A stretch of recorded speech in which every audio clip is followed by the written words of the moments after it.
Hi guys, welcome back to my YouTube channel. कैसे हैं आप सब? उम्मीद है आप सब अच्छे होंगे, आपकी पढ़ाई भी अच्छी चल रही होगी। हम पढ़ रहे थे राजस्थान में किसान आंदोलन और जनजातीय आंदोलन के बारे में। आज हम पढ़ते हैं जनजातीय आंदोलन के अगले आंदोलन मीणा आंदोलन के बारे में। चलिए शुरू करते हैं।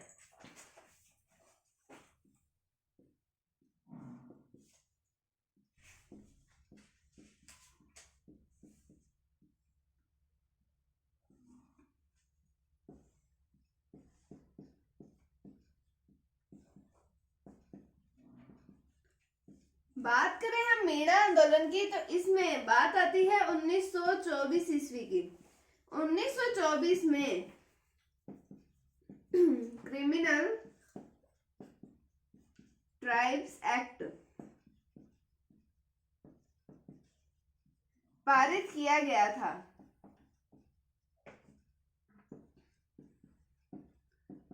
1924 में कौन सा एक्ट पारित किया गया था? Criminal tribes act. फिर हम बात करें 1930 ईस्वी की। 1930 ईस्वी में जरायम पेशा कानून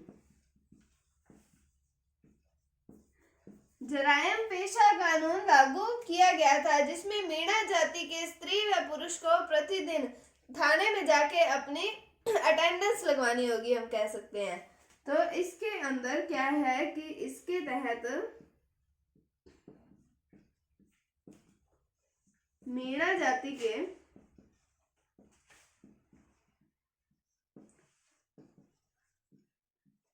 स्त्री व पुरुषों को प्रतिदिन थाने में उपस्थिति दर्ज करवानी होती थी।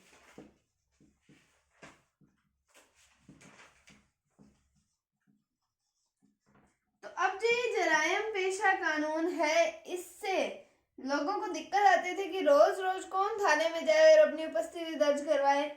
इसलिए मीणा जाति में आंदोलन हुआ। तो हम मीणा आंदोलन के कारण हम जरायम पेशा कानून को कह सकते हैं। फिर हम बात करें कि 1952 ईस्वी में इस कानून को वापस ले लिया गया था।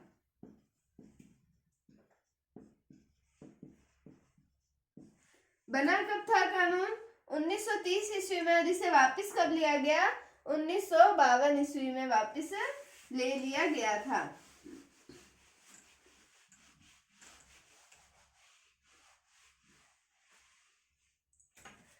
अब हम देखते हैं कि इस आंदोलन में नेतृत्वकर्ता कौन थे। तो पहला नाम आता है पंडित बंशीधर और दूसरे हैं लक्ष्मी नारायण। पंडित बंशीधर और लक्ष्मी नारायण इस आंदोलन के नेतृत्वकर्ता थे। फिर मीणा जाति के उत्थान के लिए 1944 ईस्वी में नीम का थाना, ये है सीकर में, और मीणा जाति के गुरु जिनका नाम आता है जैन मुनि मगन सागर, इन्होंने मीणा सम्मेलन की अध्यक्षता की।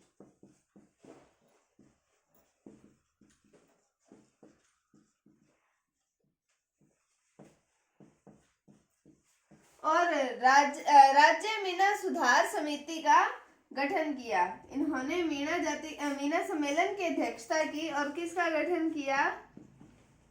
राज्य मीणा सुधार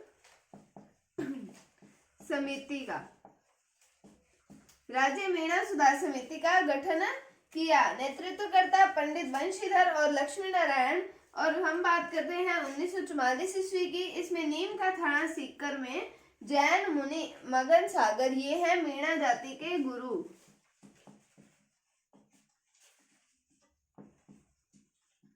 इन्होंने मीणा सम्मेलन की अध्यक्षता की और राज्य मीणा सुधार समिति इसका गठन किया।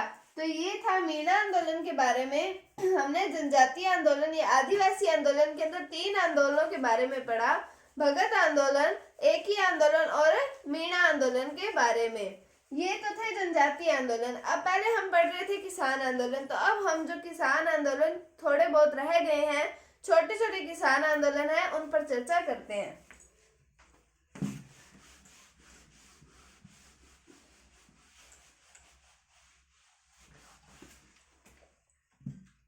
बात करते हैं हम बीकानेर क्षेत्र के किसान आंदोलन।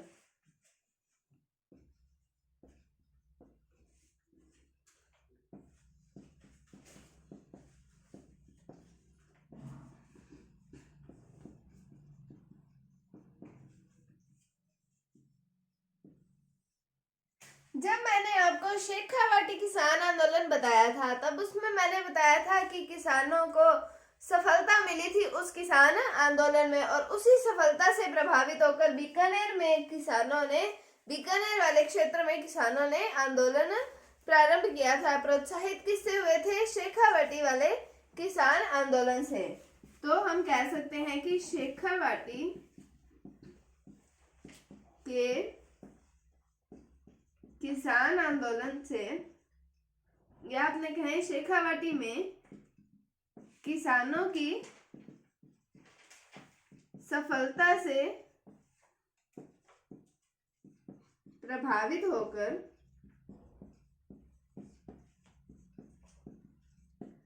बीकानेर क्षेत्र में भी आंदोलन हुए। तो हम सबसे पहला आंदोलन देखते हैं बीकानेर क्षेत्र के अंदर।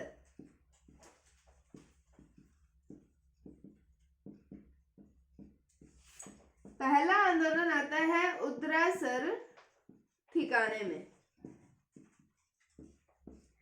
और ये आंदोलन हुआ 1937 ईस्वी में। उसके नेतृत्वकर्ता का नाम हम कहें तो आता है जीवन चौधरी। लेकिन ये जो आंदोलन था, इसका दमन कर दिया गया था।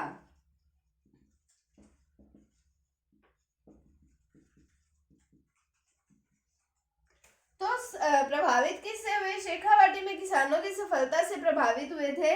और बीकानेर क्षेत्र में हमने पहला आंदोलन पढ़ा उद्रासर ठिकाने में। कब हुआ? 1937 में। नेतृत्वकर्ता, हमें हर किसी आंदोलन के नेतृत्वकर्ता के नाम पता होने चाहिए। तो ये है जीवन चौधरी, और इस आंदोलन का दमन कर दिया गया था। तो पहला आंदोलन उद्रासर ठिकाने में।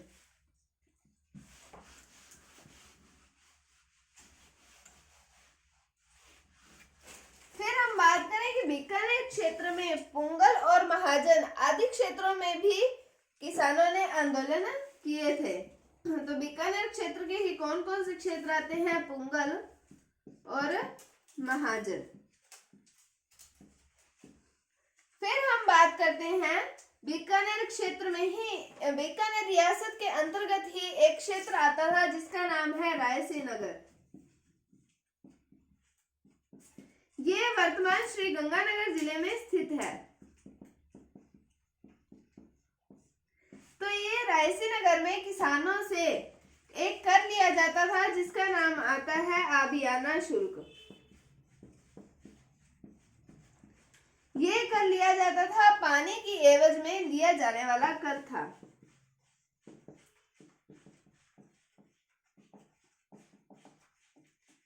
और इस आबियाना शुल्क जो था, इसका विरोध करने के लिए किसानों ने आंदोलन किया था। ये आंदोलन रैली के माध्यम से किया गया था। मतलब किसानों ने रायसीनगर में रैली निकाली थी और अपने आंदोलन का प्रदर्शन किया था। उस समय था बीकानेर क्षेत्र में, और वर्तमान में श्री गंगानगर जिले में स्थित है रायसीनगर। आबियाना शुल्क के कारण यहाँ पर आंदोलन हुआ था, और ये शुल्क कौन सा था? पानी की एवज में कर था।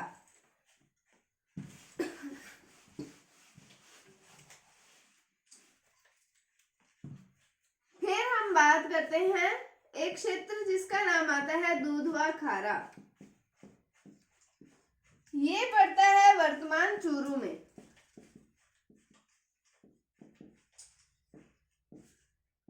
वर्तमान चूरू में पड़ता है, लेकिन उस समय ये बीकानेर रियासत का एक क्षेत्र था। इसके ठिकानेदार के नाम अगर हम देखें तो इसके ठिकानेदार का नाम आता है सूरजमाल सिंह। यहाँ पर ये जो सूरजमाल सिंह है, इन्होंने किसानों से शुल्क वसूलने की एवज में उनके जो संपत्ति थी उसको वसूला और अपने रिश्तेदारों में उसे बांट दिया। तो क्या किया इन्होंने? सूरजमाल सिंह ने 1944 में बकाया शुल्क वसूलने की एवज में किसानों से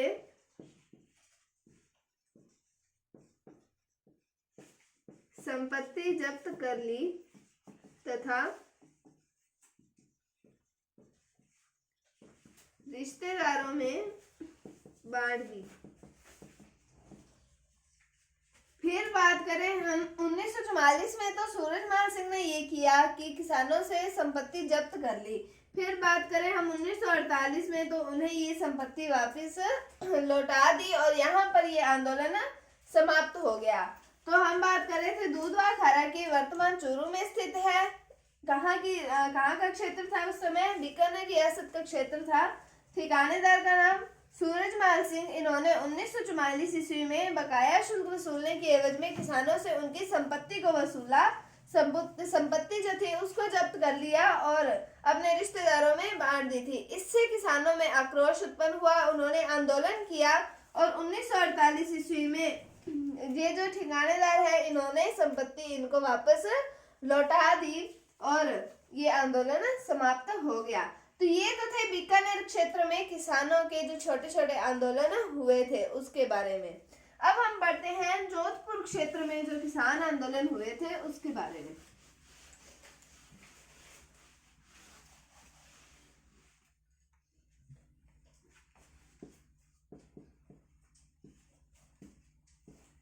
तो जोधपुर क्षेत्र में एक आंदोलन जिसका नाम आता है डाबड़ा कांड,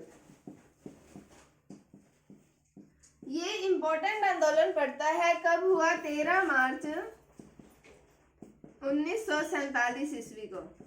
13 मार्च 1947 ईस्वी को ये आंदोलन हुआ था। अब इसमें क्या थी कि जोधपुर रियासत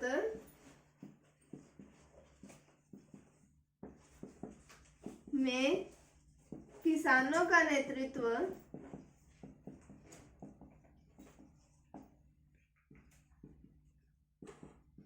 मारवाड़ किसान सभा व मारवाड़ लोक परिषद इनके द्वारा किया गया था।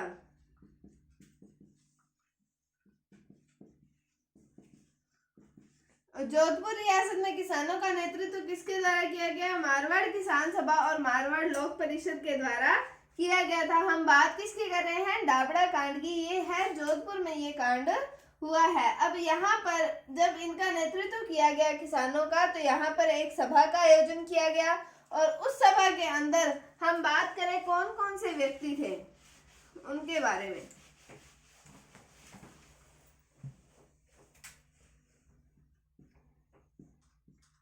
तो सभा के अंदर हम देखते हैं मथुरादास माथुर, दामोदर पुरोहित,